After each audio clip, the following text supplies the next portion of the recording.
Pilihan utama anda tentunya di Radio Institut Kefahaman Islam Malaysia kembali waktu ini untuk kita sama-sama layari destinasi Ummah. Hari ini kita akan bersama untuk Islam Agamaku.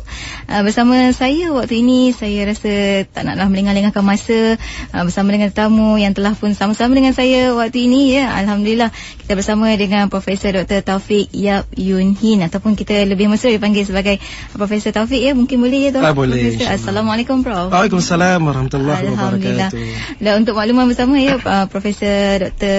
Taufik merupakan pensyarah di Fakulti Sains Jabatan Kimia Universiti Putra Malaysia UPM Serdang. Dan kalau diimbas kembali sebenarnya Prof juga sudah bersama dengan IKIM FM suatu ketika dahulu ya, pada bulan Jun 2011. Bagi anda yang mungkin terlepas ya dengarkan suara Prof ya, berkongsi pengalaman dan juga cerita-cerita berkenaan dengan agama Islam ini, mungkin waktu ini adalah waktu terbaik untuk anda dengarkan bersama-sama kami mengimbau kembali ya sejarah-sejarah Prof waktu ini.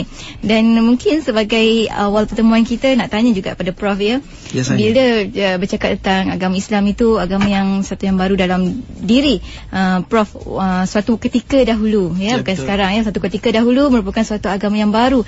Nak tahu juga mungkin sebagai latar belakang pengenalan kita sejak bila memeluk agama Islam, dan kemudian mungkin beri sedikit sejarah latar belakang.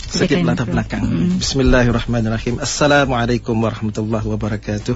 Terima kasih kepada Puan Nur Hayati Parati dan juga kepada Tuan Haji Nik Roskiman yang sudi menjemput saya ke stesen Radio IKIM FM untuk mengongsikan pengalaman sendiri. Saya sebenarnya Islam alhamdulillah menerima hidayah secara resminya 26 November 1983 ketika saya menuntut di dalam tingkatan 4. Masa itu tu cuti penggal ketiga saya. Dan sebenarnya kisah ini telah pun disebut dalam perjumpaan yang pertama dulu, dan cuma mengimbau kembali ketika itu maknanya saya membuat perbandingan agama di antara Islam dengan Kristian. Tapi sebelum itu sebenarnya latar belakang agama saya adalah Buddha, dan sudah tentu banyak perbezaan yang cukup nyata, dan saya tercari-cari apakah Tuhan saya sebenarnya siapa dan untuk apa hidup ini sebenarnya.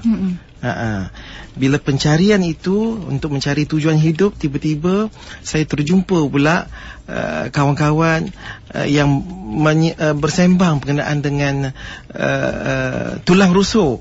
Tulang rusuk. Perbezaan bilangan tulang rusuk di antara lelaki dan perempuan. Itu yang menyebabkan saya tertarik dengan agama yang bukan menyembah benda. Dari situlah saya mengkaji. Mula-mula saya lebih tertarik Kristian dahulu, dan bila saya dapati banyak persamaan, walaupun sebenarnya dari mata kasar kita nampak sebenarnya dia berbeza, tapi oleh kerana saya mencari persamaan, maka berjumpalah banyak titik persamaan dia. Dari situ saya mengkaji di antara Islam, Kristian, mana satu yang sesuai untuk saya. Akhirnya saya menerima Islam sebagai agama saya untuk sepanjang hayat saya lah. Tertarik, menarik sebenarnya cerita tu bila kata membuat kajian antara Islam dan juga Kristian ya. Betul. Ketika itu mungkin sebab umur 16 tahun. 15 sebenarnya. 15. Saya tingkatan 4. Saya masuk tahun 1, darjah 1 pada umur 6 tahun. Lebih awal daripada orang lain. Lebih awal daripada orang lain. Dan ketika umur 15 tahun sudah menerima hidayah tersebut. Bagaimana perasaan sebenarnya ketika itu? Perasaan saya sebab saya nak tahu tujuan hidup sebenarnya. Untuk apa saya hidup? Sama ada saya hidup ni untuk belajar saja, lepas belajar dapat kerja, dah kerja kahwin, lepas tu ada anak, lepas tu ada cucu, lepas tu mati. Lepas tu ke mana kita sebenarnya? Persoalan ini yang timbul berlega-lega dalam fikiran saya, sehinggalah bila faktor tulang rusuk ini menyebabkan saya terus melihat kepada agama Islam dan Kristian sebab ada titik persamaan mereka. Sementara sebelum saya berjumpa dengan Islam, saya lebih tertarik Kristian sebagai saya sebut tadi. Dan sebelum itu saya lebih melihat kepada agama-agama yang biasa kita lihat, seperti agama Hindu ke ataupun agama Shinto, agama Jepun. Tapi mereka lebih kepada penyembahan, lebih kepada objek. Ada perantara maksudnya. Objek maknanya direct, kata ada patung, something like that. Kalau yang agama Jepun dia sembah matahari yang maha berkuasa. Saya rasa tak betul, sebab itu adalah ciptaan Tuhan. So kita tak patut menyembah apa yang diciptakan Tuhan. So kita mesti ada sesuatu di sebaliknya, maknanya di sebalik daripada dalam tulang rusuk untuk memberikan kita banyak benda sebenarnya. Sehingga antaranya mungkin boleh dikongsikan dengan pendengar-pendengar berkenaan dengan tulang rusuk tu. Tulang rusuk itu, kenapa ada perbezaan bilangan di antara lelaki dan perempuan? Kenapa Kristian kata begitu, Islam pun kata begitu? Maknanya setelah mengkaji dengan lebih mendalam, rupanya Tuhan telah mengambil tulang rusuk daripada lelaki yang pertama, iaitu Adam, untuk mencipta manusia yang kedua, Hawa. Dari situ maknanya kita tahu bahawa asal usul manusia itu sendiri. Maknanya Tuhan itu berkuasa mencipta manusia mengikut apa yang kendaki dengan cara dia tersendiri dan tidak bergantung pada yang lain. Dan dia tidak perlu bergantung pada manusia untuk mendapatkan seorang manusia yang lain. Sebab saya bila dah masuk perbandingan antara Kristian dengan Islam itu, maka saya tidak boleh menerima Kristian itu sebab mereka percaya bahawa Tuhan mereka beranak. Dan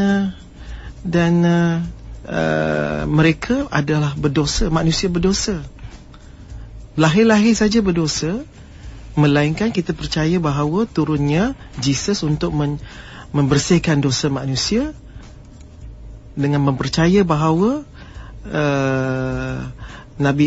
Jesus itu ialah untuk membersihkan dosa manusia, sebab Adam yang telah makan buah khuldi di syurga itu telah berdosa. Saya tak terima hakikat macam tu, sebab manusia tak patutnya lahir-lahir berdosa. Patutnya semua adalah manusia yang suci dan bersih. Alhamdulillah. Itu yang kata orang ya, bila kita nak kenal pencipta kita kenal diri kita dahulu. Betul. Diri kita dulu. In fact, sebelum saya Islam, saya tulang rusuk ni, kes tulang rusuk ni kenapa tahu? Sebab saya belajar biologi. Masa itu saya dalam tingkatan 4 Sains Tanjung di sekolah menengah All Saint, Kota Kinabalu, Sabah. Dari situlah sangat menarik, dan itu timbul usaha saya untuk mencari kenapa ada persamaan dan di mana perbezaan dia. Bila tahu perbezaan, kita selidik kedua-dua agama ini dan dapati bahawa Islam lebih cucuk kepada saya, dan saya hanya boleh terima kebenaran yang diberikan oleh Islam. Itu dia. Dan kita akan menjelaskan seketika ya Doktor ya. Prof ya, kita juga alu-alukan panggilan daripada pendengar untuk sama-sama berinteraksi dengan kita di 0362051500, juga menerusi SMS kita pesanan ringkas dengan menaikkan IKIM, menjarakkan persoalan anda dan hantar ke 39111. Juga boleh titipkan komen anda menerusi Facebook IKIM FM waktu ini. Dan insyaAllah selepas ini kita akan nak tahu juga dari mana datangnya kekuatan Prof untuk memeluk Islam dan seterusnya istiqamah dengan Islam. Dan insyaAllah kita akan kongsi banyak lagi cerita berkenaan dengan Prof waktu ini, insyaAllah bersama dengan Profesor Dr. Taufik Yap untuk Destinasi untuk Islam Agamaku.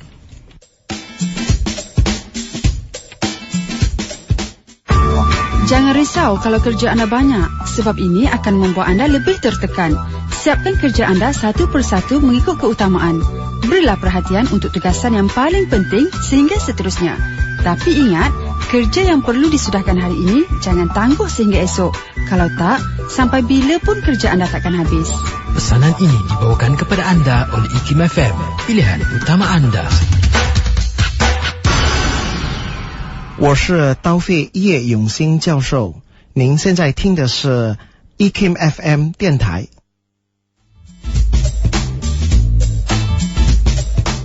Pilihan utama anda tentunya di Radio Istiqomah Islam Malaysia IKIM FM. Dan sebentar tadi baru saja kita dengarkan ya suara Prof Taufik kita bercakap dalam bahasa Mandarinnya. Alhamdulillah berkongsi dengan kita semua bahasa asal usul bahasa ibunda, mother tongue kata orang ya Prof ya. Sebenarnya bahasa ibunda saya Hakka. Yang itu ialah bahasa Mandarin. Mandarin ialah standard dia lah. Dan disebabkan atas permintaan ramai juga ya, kita yang ramai sebenarnya yang minta Prof untuk ke udara sekali lagi kerana cerita-cerita yang menarik berkenaan dengan sejarah dan sebagainya. Ini merupakan mungkin kata orang tu part kedua, ya, bahagian kedua. Setelah bulan Jun hari tu kita dah pun bersama dengan Prof, ya. Dan waktu nak tahu juga, ya, mungkin boleh kita kongsikan bersama sebelum Prof memeluk Islam, ataupun Prof memeluk Islam lebih kerana melalui pengajian sendiri, ya, tadi mungkin, ya, saya betul. Ataupun pernahkah ada orang-orang yang mengajak Prof untuk memeluk Islam? Tak ada, malangnya tidak ada orang pernah mengajak saya kepada Islam, dan tak pernah orang.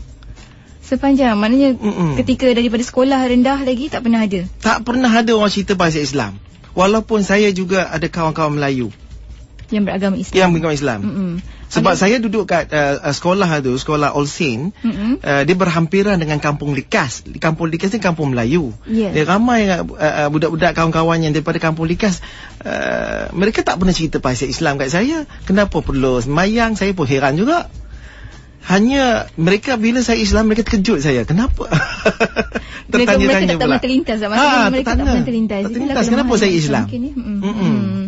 Jadi mungkin inilah antara kelemahan orang Islam yang tak cara dakwah. Mungkin dakwah secara, mungkin apa sebenarnya yang boleh membuat Prof sebenarnya tertarik sungguh-sungguh nak buat tentang Islam tu ketika mula-mula tu, sedangkan tak ada orang yang mengajak untuk memeluk agama Islam pun ketika itu. Sebab itulah saya kata tadi kan, sebab tarikan saya ialah untuk mengenal erti hidup itu, menyebabkan saya berjumpa tolong rusuk dan seterusnya berjumpa dengan Kristian, dengan Islam. Sebenarnya saya lebih tertarik Kristian dulu, sebab Kristian lebih diterima umum, lebih diterima Cina sebenarnya berbanding Islam. Sebab dia ada so-called tanggapan yang negatif terhadap Islam dan masyarakat Melayu semasa saya kecil dululah. Saya pun tak tahu yang saya dengar azan tu adalah panggilan untuk sembahyang. Saya tak tahu. Saya dulu panggil azan apa tahu? Wat-pau. Tu dah wat-pau dah. Sebab akbar tu. Dan apa nama, dan Melayu itu sendiri pun tidak memperlihatkan sesuatu contoh yang baik untuk saya lah masa itu sebenarnya. Ketika itu.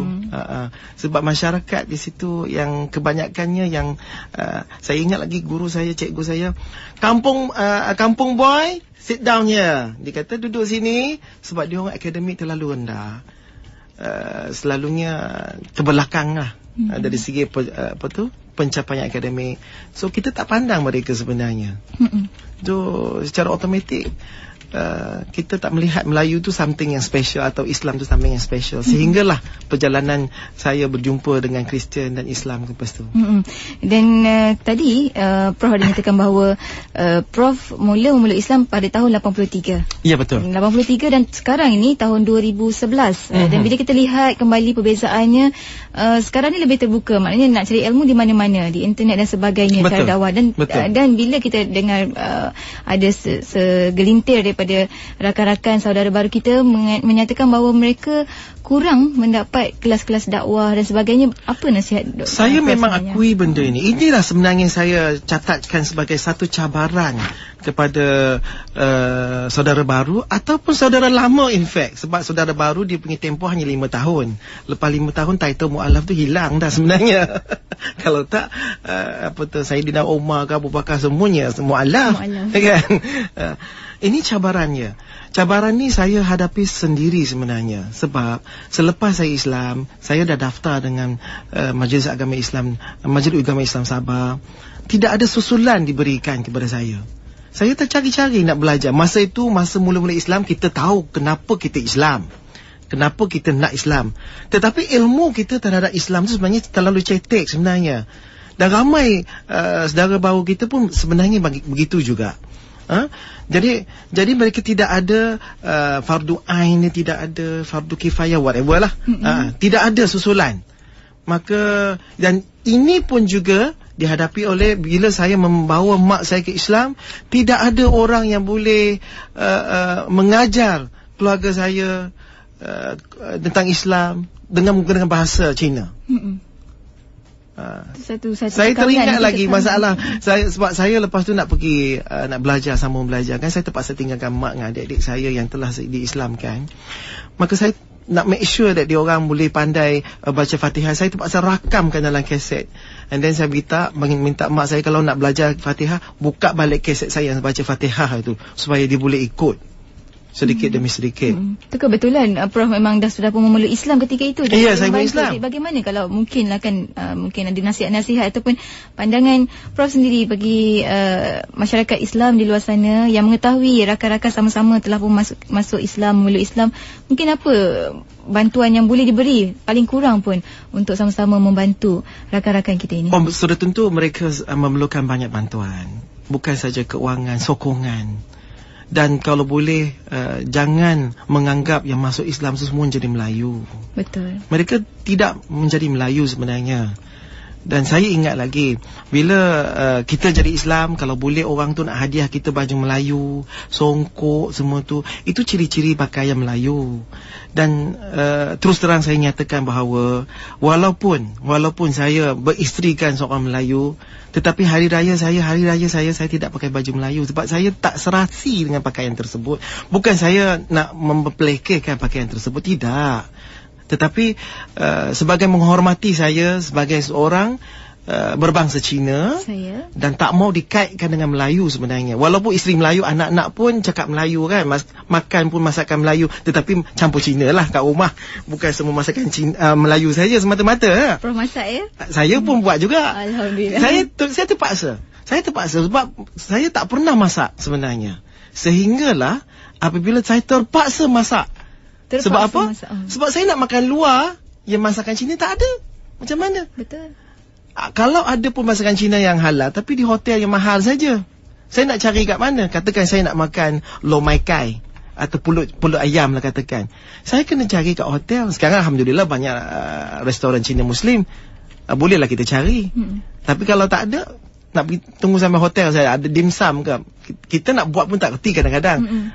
Itulah perlunya berbalik kepada persoalan tadi, sokongan tadi, apa tu, cabaran tadi untuk yang saudara baru atau yang bukan baru pun, in fact persepsi mereka kepada Islam itu sebagai Melayu. Maknanya Islam tu bagi mereka adalah eksklusif untuk orang Melayu.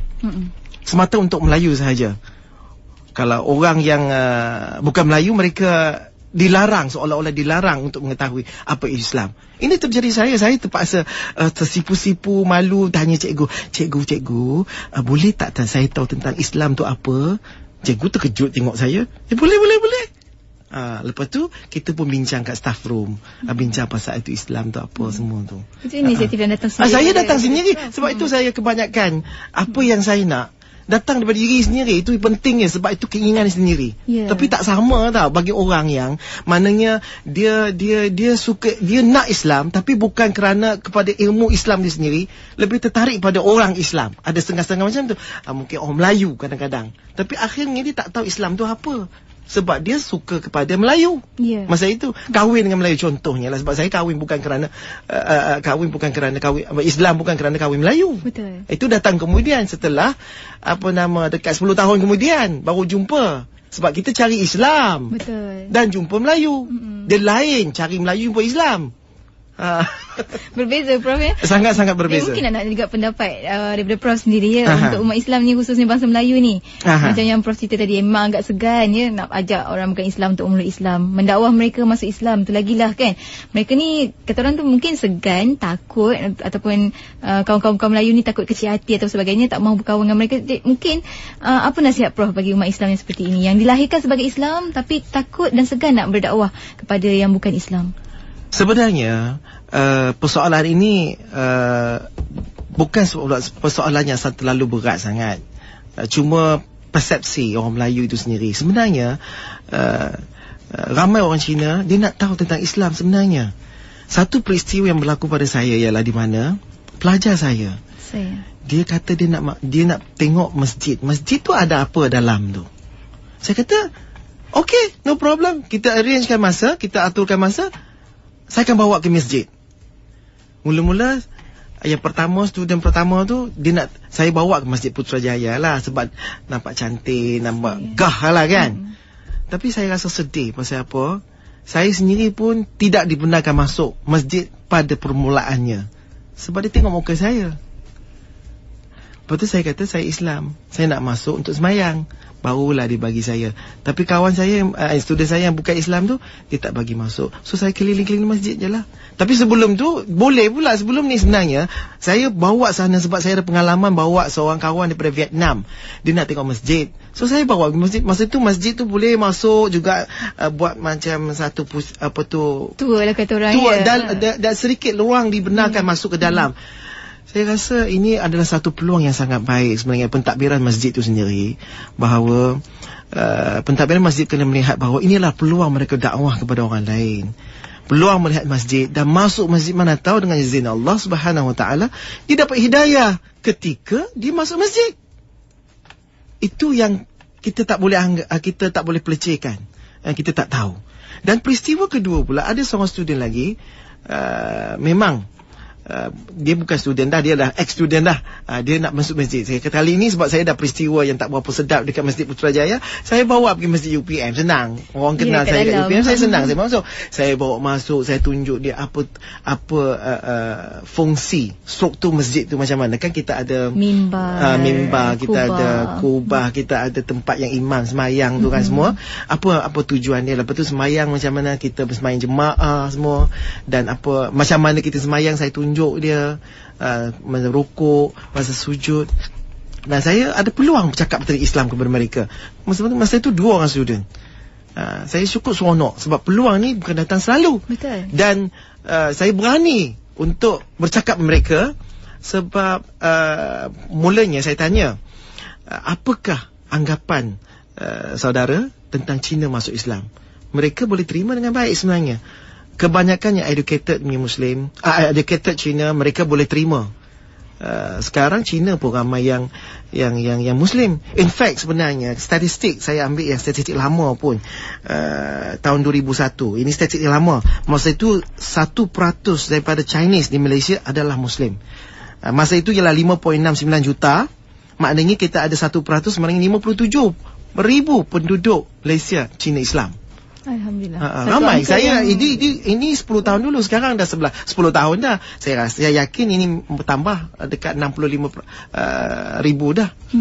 Alhamdulillah kan. Itu satu angka yang kita sebenarnya kita tak tahu tak perasan. Kita tak perasan betul. Sebenarnya benda tu bergerak dan berkembang sebenarnya agama Islam itu di Malaysia. Betul. Bukan untuk Malaysia saja, tapi bukan untuk Melayu sebenarnya, bangsa lain semuanya berminat dengan Islam ni. Dan inilah kata orang tu peranan kita sebagai orang yang sudah beragama Islam. Dan kita kalau boleh tunjuk bahawa Islam ni sebenarnya adalah rahmat yang diturunkan kepada seluruh manusia. Ya, betul. Bukan untuk Melayu, bukan untuk Cina, bukan untuk Mak Saleh ke, Pakistan ke, Arab, no. Tidak ada kelebihan orang Arab dengan yang bukan Arab pun, ada hadis. Betul. Itu dia. Agak Islam tu adalah rahmat kepada seluruh alam. Alhamdulillah. Dan waktu ini kita nak sama-sama raikan rakan pendengar kita yang sudah pun menelpon kita tadi di 0362051500 untuk berbicara dengan Prof, untuk sama-sama kita kongsikan dengan pendengar-pendengar lain soalan mereka. Kita nak tahu pemanggil pertama waktu ini di talian. Assalamualaikum, siapa di sana? Untuk sama-sama kita kongsikan dengan pendengar-pendengar. Saya harap pendengar-pendengar kita bersedia ya. Assalamualaikum. Assalamualaikum. Dia harap pendengar-pendengar kita dapat mematikan radio terlebih dahulu sebelum kita ke udara, untuk mudah-mudahan dapat kita dengar dengan jelas persoalan anda. Dan kita ke pemanggil seterusnya. Assalamualaikum, siapa di sana? Assalamualaikum. Halo. Hello, Assalamualaikum. Siapa di sana? Waalaikumsalam. Saya Nasir dari Ipoh. Cik Nasir, silakan Cik Nasir. Assalamualaikum, bro. Waalaikumsalam warahmatullahi wabarakatuh. Prof, saya nak share the same story with you lah. Kan? So recently my mother convert. Alhamdulillah. So it was around 2 years ago lah. Your mother convert, that means you are Chinese or you are? No. I'm an Indian. Oh, you are Indian. Sorry. Yes, sorry. Right. So the same problem I had tutoring my mother. Yes. So what happened? It's very hard to find a book in Tamil nowadays about Islam. Very, very hard. Jenuh saya mencari tafsir Quran dalam bahasa Tamil. Jumpa. Satu Ipoh saya dah cari dah. So minta harap-harap pihak-pihak yang dengar Radio Ikim sekarang ni ambil tindakan lah kan. Betul. Islam itu dia not, it doesn't belong to a person. To any race in fact. touch lah everybody. So kalau boleh kita buat macam contoh macam sains yang doktor cakap tu, prof cakap tu kan. Just imagine if everybody knew that whatever daripada sains tu it's taken from Quran. Kan, you just imagine dalam pelbagai bahasa, Tamil, English, Iban, every bahasa kita kena sampaikan. So kalau boleh pihak-pihak tertentu yang dengar sekarang ni tolong ambil tindakan. Betul. Saya pun mengharap macam tu. Kelas-kelas agama minta tolong betul-betul. It's very hard for me. Kan penyudahan orang semua saya jadi mangsa, dia terpaksa memelayukan mak saya. Itu saja soalannya. Terima kasih Encik Nasir. Waalaikumsalam warahmatullahi wabarakatuh. Itu perkongsian daripada Encik Nasir kita. Saya ada satu kisah menarik lah pasal Melayu Islam ni. Pasal apa? Saya nak tunjuk kepada mak saya lah bahawa Islam itu is not belong to Malay itself. So saya bawa mak saya pergi Beijing, China. Dan itu Muslim tour actually. So dalam perjalanan kami memang singgah masjid. Kami singgah satu masjid. Mak saya tiba-tiba dia nak cakap Melayu dengan yang makcik-makcik Cina. Dia kata, mak ini Cina, dia tak reti cakap Melayu. Tak faham pun. Saya kata jangan cakap Melayu. So barulah dia cakap Cina dengan yang makcik. Alhamdulillah. Mungkin kita nak kongsikan juga persoalan daripada rakan kita di SMS waktu ni, Doktor ya. Sazlina ditanya kita, Assalamualaikum Prof. Dia kata, Assalamualaikum. Prof, buku apa yang boleh saya hadiahkan kepada kawan saya bukan Islam bagi memahami tentang Islam, tapi pada masa yang sama saya tak mahu dia merasakan saya cuba menarik dia kepada Islam kerana tak mahu dia menjauhkan diri dari keluarga, sanak saudara atau sebagainya daripada agama asalnya. Saya rasa baik bincang dengan dia, Syazlina, baik bincangan dia, apa yang dia tahu tentang Islam itu sendiri. Apa yang dia nak tahu tentang Islam.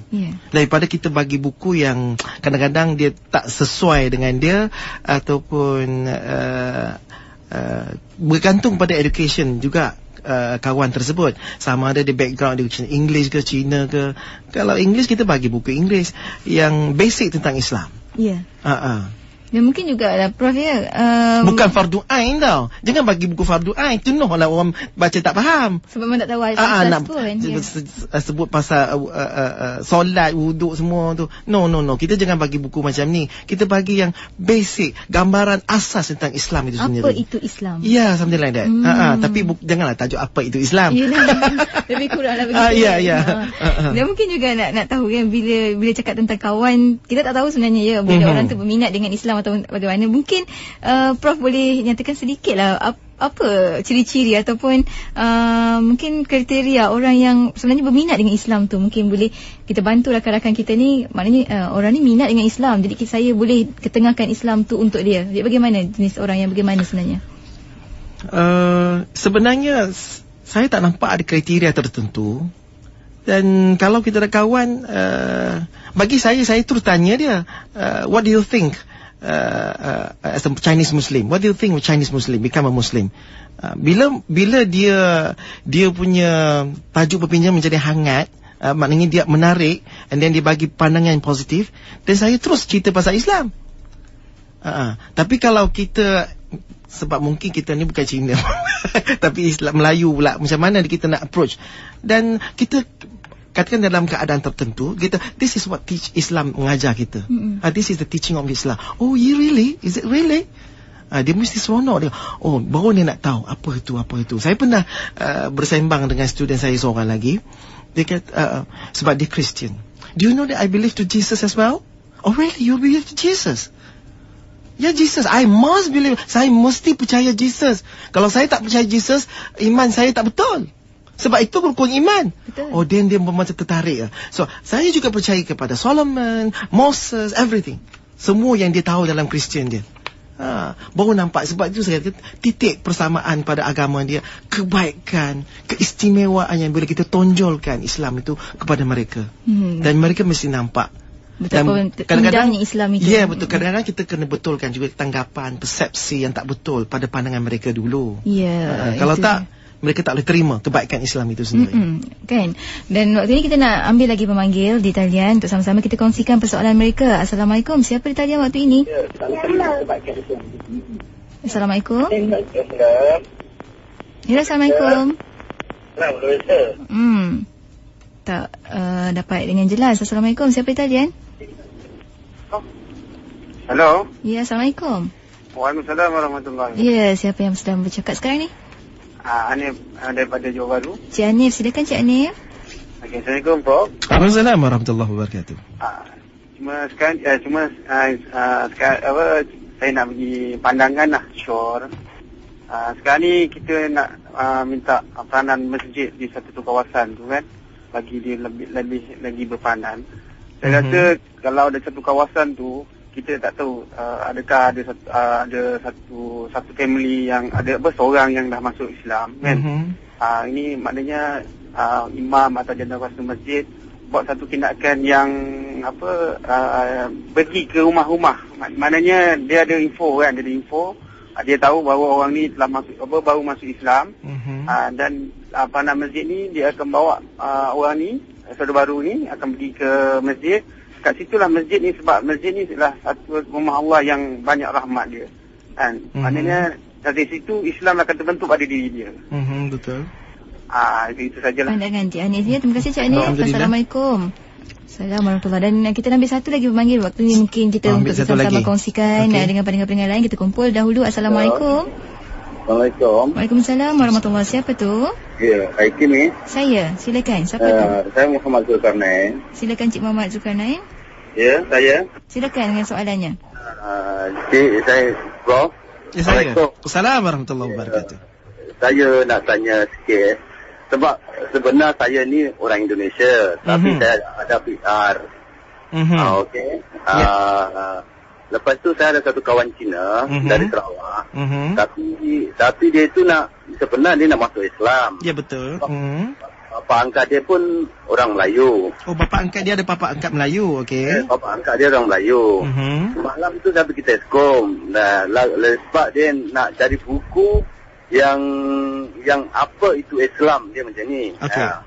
Okey, lepas tu dia baca-baca, lepas tu sampai dekat rumah sebab saya kerja construction. Jadi dia supervisor saya. Jadi saya terangkan Islam dia macam ni lah. Lepas tu saya ada buku tentang cara belajar solat, sembahyang, tapi bahasa tu dalam bahasa Indonesia, dia pun faham. Tapi dia pun tak faham begitu sangat lah. Tapi kita maknakan dengan dia, kita jelaskan lah pasal tu. Jadi saya nak tanya tu, macam mana cara saya menarik dia yang lebih supaya dia betul-betul minat dengan Islam tu. Sebab dia pun saya dah ajar semua, syahadat apa semua saya sudah ajar. Jadi macam mana cara dia untuk dia betul-betul minat dengan Islam tu? Dia dah boleh syahadah dah. Dia dah baca syahadat dah. Kalau ikutkan hukum dah Islam dah. Kalau kan ikut, tapi kalau kan ikut hukum dah Islam itu Ya, memang. Kalau dia dah bersyahadah dengan kita, tapi kalau boleh dia dibuat secara dirujuk pada majlis agama atau jabatan agama di tempat tersebut lah. Lebih baik bawa dia kepada jabatan agama ataupun ke Perkim ataupun NGO yang boleh uruskan pengislaman yang secara resmi. Saya dulu pun mula-mula Islam secara sendiri-sendiri. Saya dah baca syahadah lah sebelum yang resmi tu. Itu yang saya kata tarikh resmi saya. Jadi sekarang ni dia kalau telefon saya pun dia cakap Assalamualaikum. Dia kalau nak pergi kerja pun Alhamdulillah. Masa nak naik kereta tu baca bismillah apa semua. Tapi kawan saya dekat Ustaz ni, dia kadang-kadang dia orang Melayu, bukan kita nak cakap apa kan. Tapi dia cakap Assalamualaikum, dia cakap wah engkau ni main-main dengan Assalamualaikum. Memang dia tegur terus lah sebab dia Cina kan. Itu lah. Jadi macam mana cara dia supaya dia tak kecil hati lah kalau dia cakap Assalamualaikum. Saya jawab Waalaikumsalam. Sebab dia pun sebab dia dah ucap syahadat dengan depan saya, tapi itu dia dah kira masuk. Saya pun tak tahu dia betul dalam hati dia ke atau macam tu. Ya, Cik. Itu saja soalannya Cik Zulkarnain. Saya macam mana cara terbaik untuk mendakwahkan dia. Ya. Terima kasih Cik Zulkarnain. Assalamualaikum. Salam. Mungkin boleh kita bantu rakan kita ni. InsyaAllah. Baik, kita balik ke soalan yang Cik Hanif dulu ya. Dia kata kalau kampung tu atau taman perumahan tu ada seorang ataupun satu keluarga yang masuk Islam, dan macam mana peranan yang dimainkan masjid. Saya nampak masjid satu, yang kedua jiran tetangga dengan jawatankuasa penduduk taman atau kampung tu sendiri memainkan peranan dia. Jangan serah kat masjid semata-mata. Masjid memang ada peranan untuk mengimarahkan masjid tu sendiri, tapi yang penting jiran tetangga tu yang dekat dengan rumah dia hari-hari nampak kan, itu lagi penting. Dan kalau boleh masjid tu ataupun surau tu menampakkan tanggungjawab, dia mesti ziarah rumah tersebut. Jangan hanya panggil orang datang ke surau tapi atau masjid tapi mereka tak pernah turun untuk masuk jumpa mereka. Saya pernah terasa macam tu tahu. Sebab apa? Kalau ikut program, kalau boleh nak ajak semua kita program, datanglah rumah aku nak tengok ke macam mana saya hidup ke, tak pernah nak tengok. Itu saya kata itu cabaran yang memang sedia ada yang dihadapi. Sebab apa? Kita tidak seperti membalik agama lain yang mana mereka ketuk rumah, datang rumah tanya khabar, apa susah dia bantu, apa kehendak dia kita bantu. Itu lebih baik lagi. Yang sementara untuk soalan kedua, alhamdulillah kawan kita Muhammad Zulkarnain telah pun mengajar kawan Cina dia boleh mengucap dan boleh membagi salam. Saya rasa kalau macam tu memang jangan buang masa, bawalah terus pergi ke Jabatan Agama atau Masjid Agama supaya boleh kita Islamkan secara rasmi, walaupun dia dah mengucap syahadat dah sebelum ini. Kita kalau boleh ada dokumen yang lebih baik. Dokumen itu lagi penting, dan disegerakan kalau boleh. Sebab saya teringat lagi, saya pernah cakap dengan cikgu saya nak Islam. Tapi saya kata saya nak tahun depan. Masa itu tahun 83 saya tahun depan lah Islam. Tapi cikgu kata kalau benda baik jangan ditangguh-tangguh. Sebab itu saya segerakan tahun tu juga kita uruskan pengislaman saya sendiri itu. Alhamdulillah. Itu dia. Ya, mungkin waktu ni dah banyak, dah lebih kurang kita ada masa pun lebih kurang lagi 5 minit saja lagi. Soalan pun banyak di FB, di Facebook kita, di SMS pun banyak. Talian telefon kita pun berkelip-kelip tak berhenti. Tapi ni kita nak kongsikan juga persoalan daripada rakan pendengar kita di Facebook yang telah pun sama-sama kongsikan kita di komen mereka. Daripada yang pertama daripada Thomas Toy, dia kata salam sejahtera Prof. Dia kata sebelum memeluk agama Islam, Prof mencari apa tujuan hidup manusia. Betul. Bolehkah Prof huraikan tujuan ataupun makna hidup yang Prof terjumpa yang membawa Prof memilih Islam sebagai agama Prof waktu ini? Terima kasih kepada saudara Thomas Toy ya. Saya mengucapkan syukur kerana saudara Thomas mendengar siaran radio IKIM FM ini sendiri. Baik, sebagaimana saya sebut tadi, sebelum saya mengenal Islam, maka saya hanya tahu hidup saya ini hanya untuk belajar, lepas belajar, kerja, lepas kerja kahwin, lepas tu beranak, semua sampailah akhirnya tua dan mati. Itu pun kalau sempat tua. Tetapi apabila saya berjumpa Islam, saya tahu arti hidup saya adalah kerana saya dijadikan oleh Allah Subhanahu Wa Taala, saya dijadikan oleh Tuhan, maka segala kehidupan, keseluruhan hidup saya mesti diabdikan kepada Tuhan yang mencipta saya. Maknanya Tuhan suruh saya sembahyang, saya kena sembahyang. Tuhan suruh saya beribadat, saya beribadat. Suruh saya puasa, saya puasa. Saya mengikut semua tata cara hidup yang telah ditentukan Tuhan. Dan saya dapati apabila saya mengikut dengan baik semuanya, dan saya cukup seronok, cukup tenang, cukup memang bersyukur kerana diberikan Islam itu sebagai jalan hidup saya. Alhamdulillah. Sebagai turning point ni, bila sampai dapat hidayah, dapat turning point tu bukannya mudah ya. Bukan mudah. Manusia tu mendapat. Itu kata orang bila dah dapat tu jangan dilambat-lambat lewat-lewatkan. Terus saja bersegera dalam suatu perkara yang baik tu Prof ya. Dan mungkin sebagai penghujung, sebagai tambahan kepada tadi kan, apakah tujuan hidup manusia? Sesungguhnya manusia diciptakan adalah untuk beribadat kepada manusia, beribadat kepada Tuhan itu sendiri. Dan saya memang cukup menemui ketenangan hidup dalam Islam itu sendiri kerana Tuhan yang mencipta kita, dan dia tahu apa yang manusia perlu buat, dan dia tahu apa yang manusia tak boleh buat. Sebab Tuhan cipta kita, mesti dia tahu ini baik untuk awak, ini tak baik untuk awak. Awak ikut ini, jangan tinggalkan ini. Dan sebagai akhir kata, sebagaimana yang telah pun disebutkan, masa teragak suntuk bagi kita, saya ingin mengungsikan satu ayat Quran dalam surah Ar-Rum ayat 62 dan yang bermaksud, dan di antara tanda-tanda kekuasaannya ialah mencipta langit dan bumi, dan berlainan bahasamu dan warna kulitmu. Sesungguhnya pada demikian itu benar-benar terdapat tanda-tanda orang yang mengetahui. Maknanya Allah Subhanahu Wa Taala, Tuhan tu telah menyebut bahawa manusia dia dicipta dengan berbagai bangsa yang mempunyai bahasa dia tersendiri dan juga warna kulit yang berbeza. Itu bukti kekuasaan Tuhan. Dan akhir sekali, satu lagi ayat yang mana sebenarnya ayat sebelum ni ada ayat Hujurat pun menyebut bahawa kita dijadikan berbangsa-bangsa dan bersuku-suku supaya kita boleh mengenal di antara satu sama lain. Saya sebelum mengundurkan diri, izinkan saya untuk membacakan satu ayat surah An-Nahl ayat 97.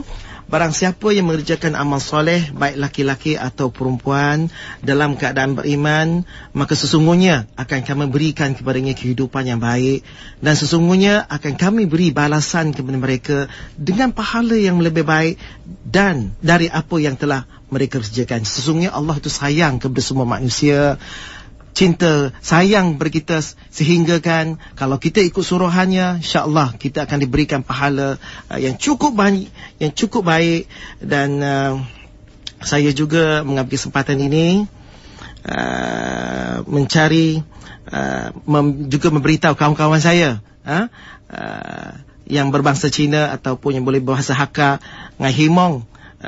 Saya berharap, maksud saya, 我希望 我希望我嘅朋友同年嘅朋友可以有時間嚟聽馬雞喊到 Islam 做馬雞 Islam 咧唔係真係變馬來人咧，就係 Islam 咧係一隻教有馬來人有印度人馬雞人都有，佢唔係真係馬來人嚟教嘅。So saya harap kawan-kawan akan menerima Islam itu sebagai satu agama untuk semua bangsa dan untuk keseluruhan manusia. InsyaAllah. Dan sesungguhnya dunia ini dicipta untuk manusia dan manusia dicipta untuk akhirat. Carilah yang terbaik untuk dunia akhirat kita. Dan nampaknya kita pun sampai ke penghujung. Saya ucapkan terima kasih kepada Prof atas perkongsian pada petang ini. Syahdu je saya rasa. Terima kasih banyak atas jemputan juga. Istiqamah dalam hidayah yang telah Allah berikan, insyaAllah. Yang itu saya ucapkan terima kasih dan Assalamualaikum. Assalamualaikum warahmatullahi wabarakatuh.